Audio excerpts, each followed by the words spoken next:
So before we get started on talking through L&D content curation, firstly, let's do some introductions.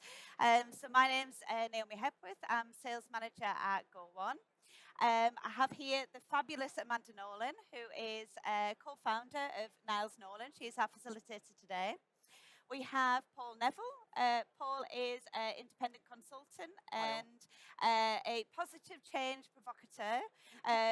Certainly from a professional perspective, but very passionate about social change. And we have Satnam Sagu. Satnam's just catching her breath after battling through the London transport this morning. So Satnam joins us from Imperial College NHS Foundation Trust as our Chief People Officer. So let me hand it over to, apologies, firstly, housekeeping.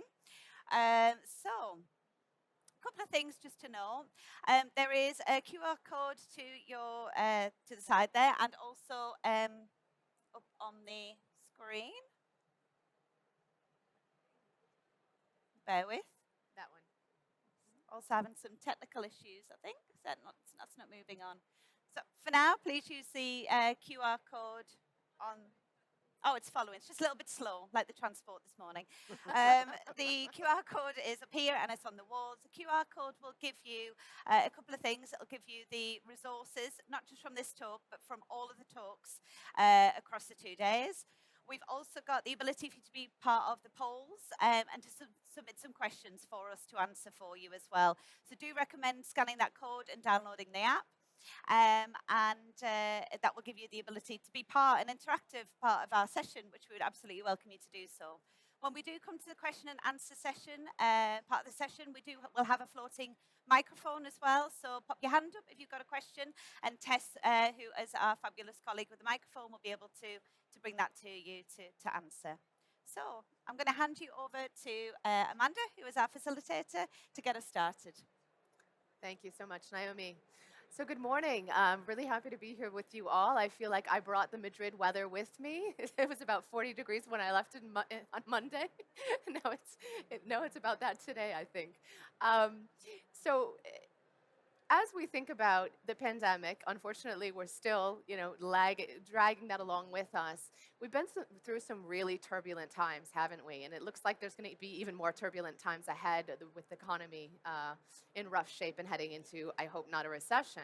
So the thing is, are we going to learn from our mistakes is the question I have for you. When it comes to closing skills gaps, post-pandemic, a lot of people have just decided they don't want to go back to the jobs that they had before. And so organizations are really pressured now to think about the people component of their strategy and what are they going to do to give those individuals development opportunities so they can attract and retain people. In fact, I was listening this morning, I don't know if anyone joined the keynote by Baroness Ruby McGregor-Smith, I think her name is, and she's the president of the CIPD as well, and she was talking about how CEOs and really boards as well are focusing on ESG and the S being really, really critical to companies' success. And so I think now more than ever before, as L&D and HR leaders, the time is now for us, and apologies for the American analogy, but it's time to step up to the plate and really seize this opportunity to get upskilling and reskilling right.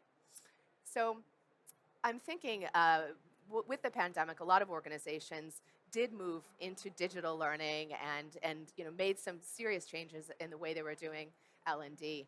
What do you think we got right, and where did we go wrong? So hopefully we can learn from history and not repeat those mistakes as we head into another difficult period. What would you say? Yeah, absolutely. I think it's a really key point, and I know we've probably pandemic talked it out a little bit, but it was such a critical point in the journey for organisations of the last few years. I think particularly thinking about what went well, I think it really highlighted the need for recognising how essential having a content offer and a support system in place for just-in-time training. Having a lot of workers working remote who weren't able to be part of that office culture, that learning culture that you find sitting next to people, being able to just put your head up over a desk.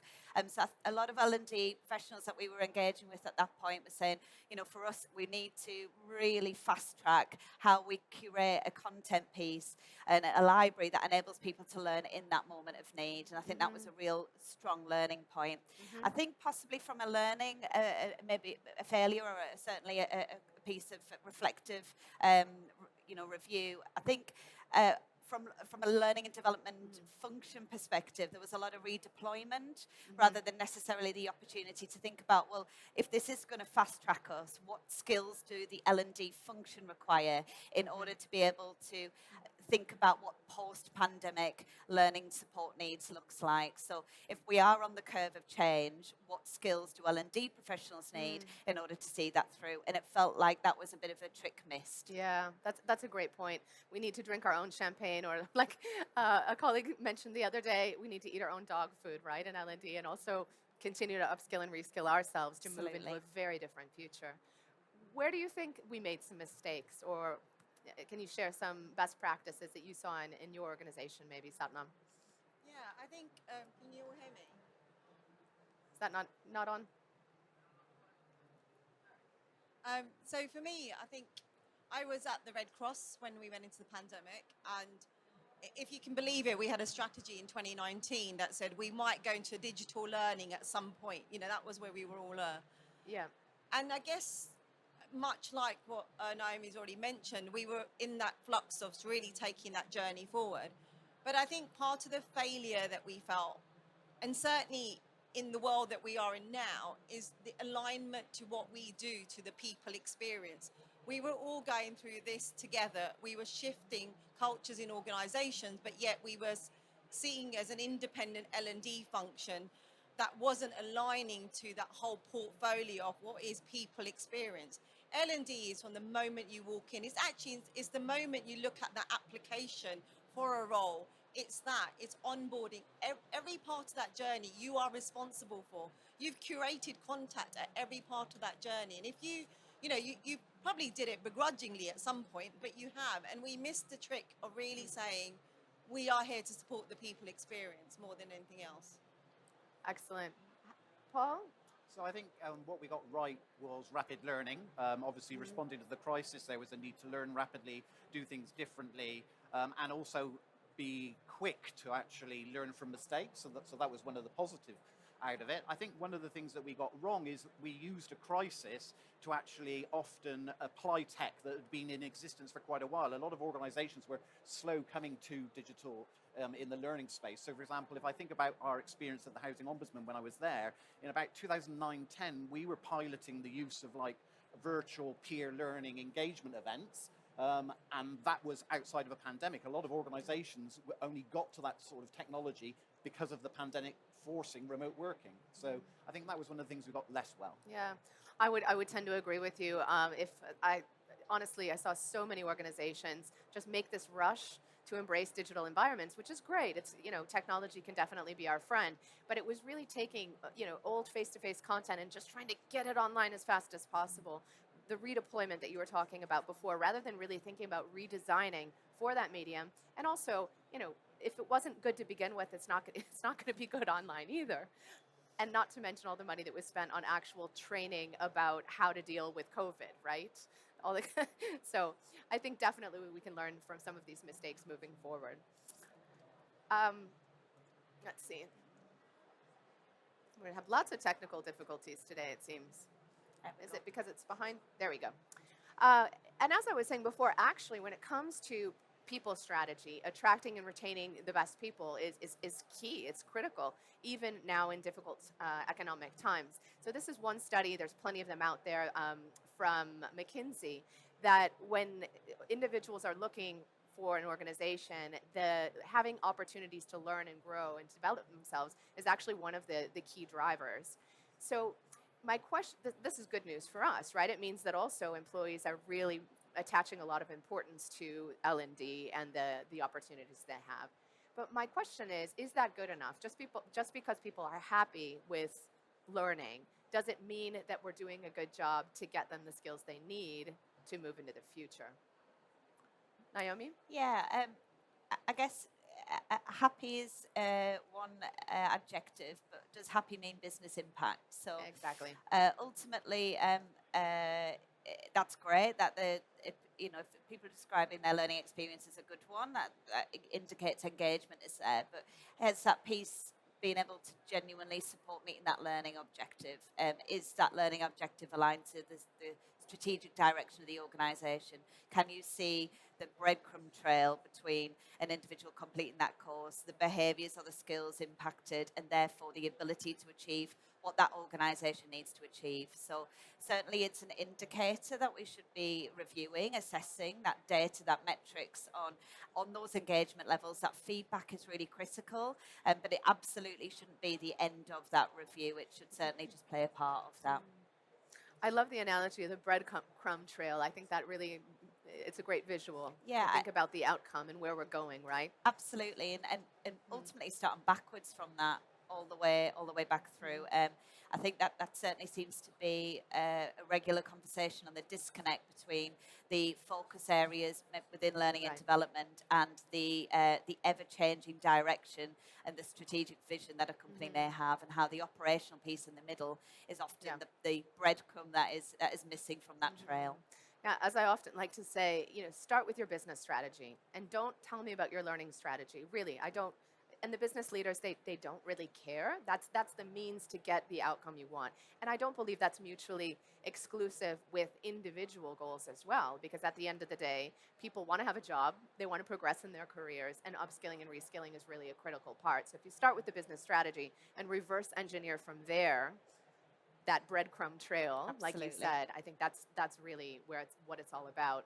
So I want to get you all involved here. You're not going to let you off the hook. I think things are a little slow to pass today, but we have a poll, so you can get out your phones now. All right. So my question here is, what is your relationship with your talent function? And the reason I ask this is I think with L&D, you can't think about learning in a bubble. We were just talking about the business strategy, right? And the why, the what for, what are we doing this for, right? At the end of the day, if you think of it's kind of like a supply chain of skills, if you will, right? We need to make sure that we have all the skills that our organization needs. So in a lot of companies that I see, and I'd love to hear from you and what you see as well, you've got L&D over here, and then you've got talent over here, and they're not joined up at all. And there are some exceptions. And then you have like leadership development in its own silo, which I really will never understand, because isn't that learning as well? So if you think about the whole HR function and this talent piece, it's not joined up. So as you're doing the poll, I would love to know in your new organization, are those functions, because you have you're right, because you're in charge of the whole people function. Yeah, so I think for me, I have the joy of doing all of the people function without the transactional side. Nice. So I look after the organization's development, culture, leadership, learning. Right. And, I'll go back to what I said again. It's people experience that we're giving. We're giving you the best people experience. And I think for me, any of us as functions within that people portfolio, we need to put aside our ego. We need to put aside the L&D ego. We need to be thinking about the best experience for our people, whether that's a learning intervention or it's a talent development, whatever it is, it's about that. And I'm stealing something very pivotal from the humanitarian sector, because that's where I spent the last few years. But it's recognizing where you lead, where you need to collaborate, and what you advocate. And those three things will allow you to really shape that journey of that individual and really highlight the areas that learning is contributing to, but aligning it to their development, aligning it to that enrichment that we want to see in our people.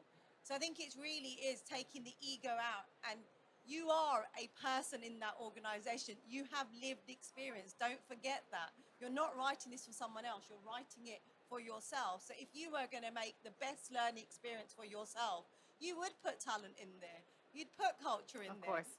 And so it's really about utilizing you as the subject matter in the first instance, and then going out. That's a really fascinating way to think about it. Paul, in your experience, have you seen this disconnect between talent and learning? Yeah, definitely. I mean, it's centres of specialism and expertise. Obviously, there's collaborative working that takes place in some organisations between the two functions. To my mind, there should be more of a symbiotic relationship between the two functions. They go hand in glove by nature and need to be more integrated in nature, because what we're talking about here is we're looking at the passion and performance dimension for employees. So that has a talent dimension, and it also has a performance review dimension, which has learning and development consequences. So I don't think you can separate it out very easily. So actually working in a collaborative sense, rather than in a centers of expertise sense, I think makes more sense. That's great. And you described yourself before as an advocate of positive change. So Yes. if that's not happening in organizations, if there is a disconnect, what would you recommend people do to kind of kick that off and really have a joined up upskilling strategy? So one of the things I think is really important is actually understanding the difference between perceived need and real need. So actually going into dialogue and having conversations with your functions of, like, whether it be the L&D team or the talent management team, and also your internal customers, your business partnering departments and business units that you're actually working with. Seek to understand their sense of their need and whether it's actually perceived or real, and then use that as the hook into making the change and getting more collaborative working across the specialisms would be my first point. Yeah, as I always say, if there is an evidence of need, you shouldn't be doing anything to begin with. And so in the context of why we're here today talking about curation, I often see so much content is thrown on the problem without a real sense of what they're doing it for. So really thinking about that. And one good way I would say to start getting those two functions to work together better, if that's a problem in your organization, start small. Don't boil the ocean. So something as simple as looking at what job postings have been up there for maybe 6 weeks and nobody's biting, and the company can't recruit the talent that they need. Go to your talent colleagues and say, can I help you there? Can we grow this talent internally? And only then can you start to think about what content we should be curating and aligning to solve the problem, right? And maybe that's a good way to sort of start that relationship, start the conversation. So can we see the poll results? Yes? Okay, because there's a reflection there. Perfect. Okay, so this is actually a lot better than what I generally see out there. So we're fully integrated. 28% of you are fully integrated and coordinated. Amazing. We collaborate occasionally, 56%, so more than half, but they're still working together on that journey. And only 70% say we're siloed and rarely talk to each other. That's very interesting. Typically, I see it's about the reverse. Maybe it has to do with the size of the organizations that are represented here today, because definitely in large enterprise, 9 times out of 10, it looks very different. Great. One less thing to worry about. So, there we go. Okay. One more. This thing working? There we go. That's what it usually looks like.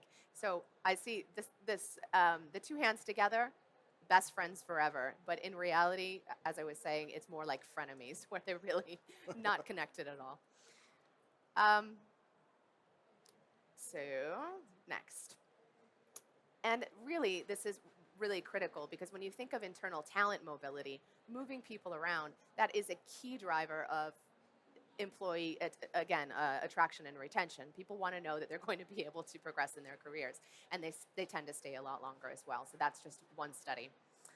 But when you think about, and talent marketplaces are really taking off in this regard, but when you think about skills, employees have skills and the companies have needs. Maybe they have gaps and they want to move them around. But you can't think about people as if they were widgets, right? They really just, they aren't. So you can't just make the assumption. I'll give you an example. Once upon a time, this is hard to believe, I was a bank teller, okay? So I have basic accounting skills, and I can actually use spreadsheets and do these things, but I really hate doing that. So does my organization need those skills? It absolutely does, because I haven't filed my tax return yet, right? So I really should be focusing on those skills.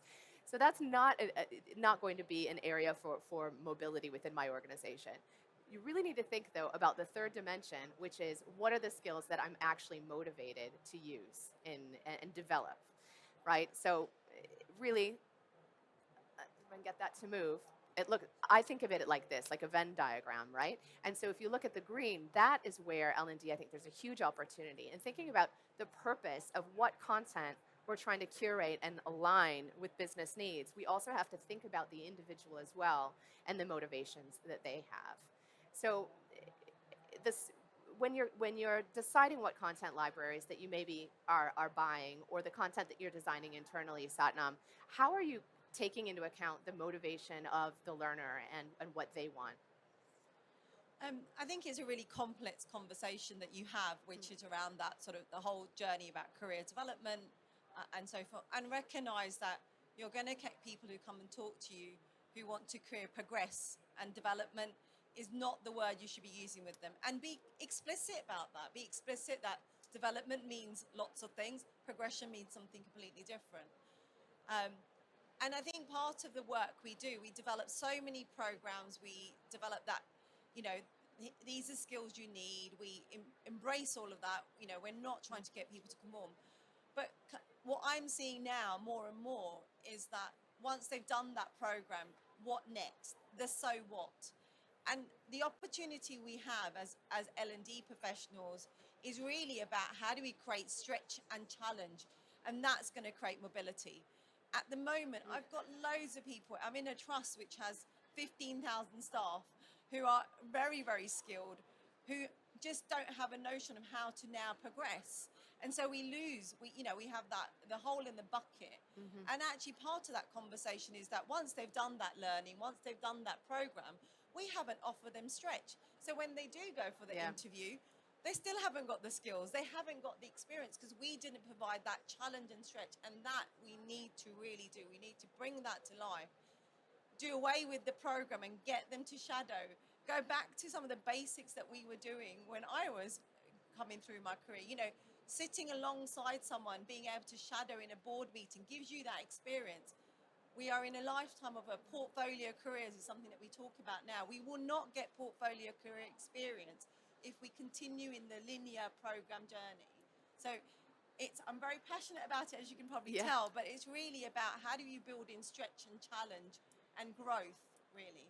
I think that is so critical, because so often we confound a learning strategy with a content strategy, and we're just throwing more content on the problem. And certainly having great content is part of the equation, but what about curating experiences as well, and opportunities for things like practice, for stretch projects, for coaching, for mentoring, for things that really are critical, feedback, right? So it's important to make sure that you don't think that the content alone is going to solve the problem. Do you see that in the organizations that you advise and work with, that they tend to fall into the trap? Because after all, Go One is a content aggregator, right? It's Yeah, absolutely. Are they weaving in those experiences? Yeah, I think certainly a common challenge that comes up, and from an application and experience position, we've got people on all levels of the journey of integrating digital into either more traditional or more face-to-face based support and development. I think just sort of picking up on a couple of things that Satnam's really very successfully brought to light about that application piece, and thinking about what that learner pathway looks like, laying over the pathway to meet the objective and the outcome. And I think it can very easily be a little bit blinded and just thinking about the theory of the knowledge, the information, rather than the application of what that looks like. So being in a position whereby, yes, we are one of the the leading organisations globally in the size of e-learning content.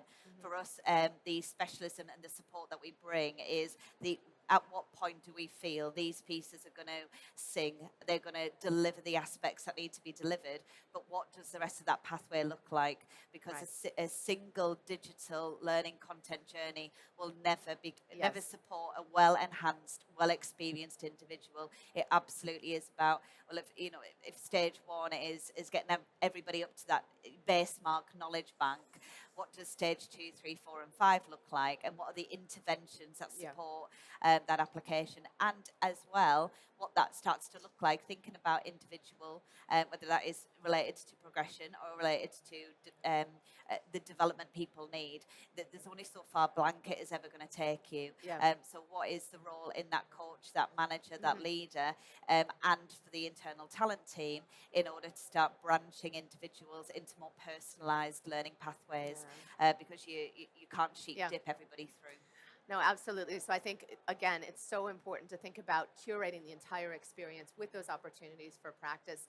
Where do you think is a good place to start with that, especially from a technology perspective? Because I do think that's one of the areas where we've fallen on our face with COVID as we've moved to digital. I'm a tech geek. I love technology there's a reason for it. But you can't just assume that consuming content, consuming videos and articles on your fancy LXP is going to develop skills, let alone any kind of mastery, right? I mean, I think of brain surgery as a skill, right? Being able to perform brain surgery. I know if I needed brain surgery, I definitely wouldn't want someone who had only watched a bunch of videos and read some articles, right? If I had to choose between that and someone who had never even opened a textbook at all, but they'd been in the operating theater with a mentor, they'd been practicing, they'd been doing it, I certainly would trust that person first with my, with my life, right? So where's a good place to start from that perspective? So I think one of the things that's often forgotten about in terms of content curation is helping an individual understand themselves. So from a personal development point of view, actually helping employees understand themselves and where they fit in terms of their career development aspirations is quite key, because that's often forgotten. And again, we come back to the point that sometimes people think they know themselves, but actually need some support and coaching through what's actually the reality in terms of what energizes them. So, for example, it's not just about skill. I come from a positive psychology sort of movement place, but it's also about what energizes you. So that's strengths. So actually blending the approach of like competence around skills and behaviors with strengths, what energizes you. So actually having that conversation and making sure that your content curation actually covers the dimension of not just skills development, but development of self. Yeah, however, I have to say, if we leave people just to their own devices and say, what inspires you, or, what do you want to do, or what do you want to be? Honestly, the problem is that most people, we see this, I'm sure you see this at Go One, you look at the metrics, and if you just say, oh, it's self-driven learning, it's a buffet, you can eat what you want, most people are going to gravitate towards project management, leadership development, management stuff, because they think that's what's going to get them a promotion, right? And at the end of the day, do our organizations need that many more leaders, is the question. Probably not, right? There are specific skills gaps that we want to fill. But yet we infantilize employees and organizations, and we, rather than just saying this is the business strategy, you want to keep your job, you want to have a shot at something new, and hopefully getting a promotion, although it's not always upward and vertical, it can be lateral or diagonal as well. If we communicate that to people, it's going to go a long way probably to developing that motivation that maybe wasn't there before, don't you think?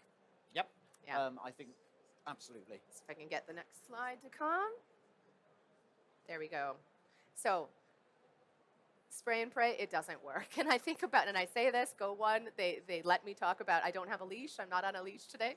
So when you look at these content libraries, especially the ones that aggregate hundreds of thousands of content assets, is more really more? Is the question I pose for you. Is more really more?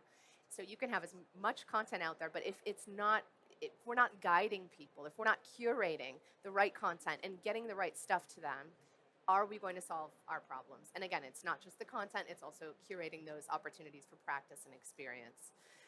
For the same reason, I absolutely have a big problem with the Netflix of learning metaphor, because at the end of the day, it's, we're not trying to get people just to binge and binge and binge and more hours of learning, are we? It should be much more targeted. That's why I prefer to talk about right skilling. Really, we got to get it right. We've got to help people know what are the skills they need to develop and then guide them. I love the breadcrumb. I'm going to use that. Naomi, give them, these are the steps that you need to take in order to actually get that skill. And it can be a win-win. I really do believe that for both. So you wanted a race car. I did. You asked for a race Thank car, you. so I put it back in here for you. So why a race car? Mixing metaphors as I always do. So technology can be our friend when it comes to getting this right, when we have to get the right content to the right people.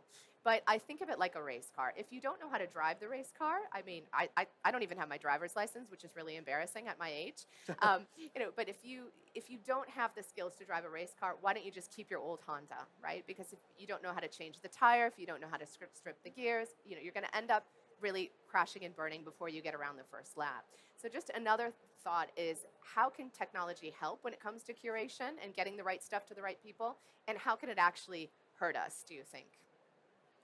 Yeah, I think certainly the boundaries element that I think we talked about before, sort of before diving in maybe to the technology. I think just really thinking about the skill enhancement that will make a difference to individuals' journey and make a difference to the business. And I'm really thinking about what that criteria looks like, and making sure, I guess, every stakeholder who is involved in that is part of that discussion and that journey, because that really filters and connects to the technology element. So there are some fantastic tools available, software available, ability to filter that content. But unless you decide on what criteria ahead of doing that, Yep. you don't know what your boundaries are. You don't know what your filter tags are going to look like. So I think that is a particularly crucial point before considering necessarily the technology enhancement. Yeah. What kind of technology, if any, are you using, Satnam, in your organization to try to curate, to get those recommendations, to make sure that it's relevant content for the right people? Like many organisations, we have an LMS. As I said, I've only just been out in Imperial for 2 months, so I've navigated that. I've managed to do all my mandatory training. Yay me! Good for you. Probably about it was a third death threat, I think, the email before I did it, but I did it and I navigated it really easily. All great. All of that was a great experience. And so we are loading that with lots of other interventions. But one of the things that I think that you cannot miss is get your early adopters in. Yeah. Go and get your people. We're launching a kind of semi 360 tool within the organization. And yesterday I went out to a few people with a kind of real stolen PR kind of, I'll give you something, I'll come and do your OD strategy for you if you can use this tool. 6 early adopters. I can now go to the CEO and go, look at these people, they're adopting this program. Do not lose sight that you have a commodity, you have people in your organization who are willing to try something out. Anchor it on that experience rather than going, you all have to try this. And do not forget the art of storytelling. I was in the third sector. We unashamedly carried the bucket with us because funding is everything. And you're in learning and development. Don't unashamedly carry your learning bucket and say, look, I've got these people trying it. They're doing a great job. It will anchor your strategy with the technology that you want to bring in. So really, that's part of the journey. I definitely would agree. You cannot underestimate the importance of sales and marketing when it comes to L&D. And another thing that the Baroness was mentioning this morning is when you're talking to the board and the business leaders, of course, we're business leaders too, but the other ones, just the importance of using the right kind of metrics, right? And what is the business case that you're going to present to them as well? Because at the end of the day, getting people on board, all of your stakeholders from the C-suite all the way down to the end user, needs to start there. And I think L&D can do a lot better, because what we're typically talking about is things like, completions, right? MOWs and WOWs. I know lots of, even the most well-intentioned CEOs at a pharma company that I was working with, their goal is to double the hours of learning this year. Is that really a good thing? Does that say anything about the skills gaps that have been closed? Does it say anything about how we've moved the needle on talent attraction and retention or diversity targets or whatever? It doesn't, does it? It's learning for the sake of learning again. And so I think that's another critical point when you talk about that sales conversation. You got to sell it to the end user, the learner. But first we have to get a budget, or we're not going to have anything to sell, right? So really think about what kind of metrics matter. Speaking of, I like to talk about vanity metrics versus metrics that matter. So over here, you've got, completions, your MOWs, your WOWs, your happy sheets. That's pretty much still where 99% of L&D is still living. That's not good enough for a business case. It's just simply not good enough. The next level is really, can we at least make a connection between, all right, people are coming into our shiny new platform. We got them to come to the shop, right? But at least they're looking at the articles that we want them to buy, right? So what I mean is they're experimenting with content that's aligned to the skills gaps that we're trying to close as an organization. That's a bit better, right? Because maybe then they'll actually learn it. And finally, if we can show that the holy grail of L&D is the ROI and the impact, right? So did that learning drive KPIs and business performance? And I know that this is a topic that pretty much every conference, every learning conference in the world is still talking about decades later. But why is this so difficult? I don't think it's rocket science. I really don't.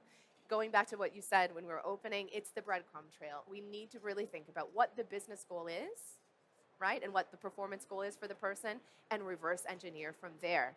But if you don't establish that baseline, you're not going to have anything to measure, right? So really thinking about what kind of metrics matter is something I hope you take away with today. And finally, just one last a thought that we were talking at the beginning about the pandemic. Now it's all about the great resignation or the great reshuffle, because I think people are really just moving around. Not that they disappeared, did they? Will we have a great regret if we don't get this right? Moving into another sort of crisis cycle, now's the time. We have to do better. We have to be showing value, looking at the metrics that matter, thinking about what the end goal is, and with curation, aligning the right content to the right people and not stopping at the content, including opportunities for practice, for reflection, and all those application, all of the stuff that you were saying that's so critical. So thank you. I think we're at the end of our little talk today. We do have a few more minutes to stick around. If anyone has any questions that you want to ask us, happy to answer them. Otherwise, you can go on with your beautiful hot day.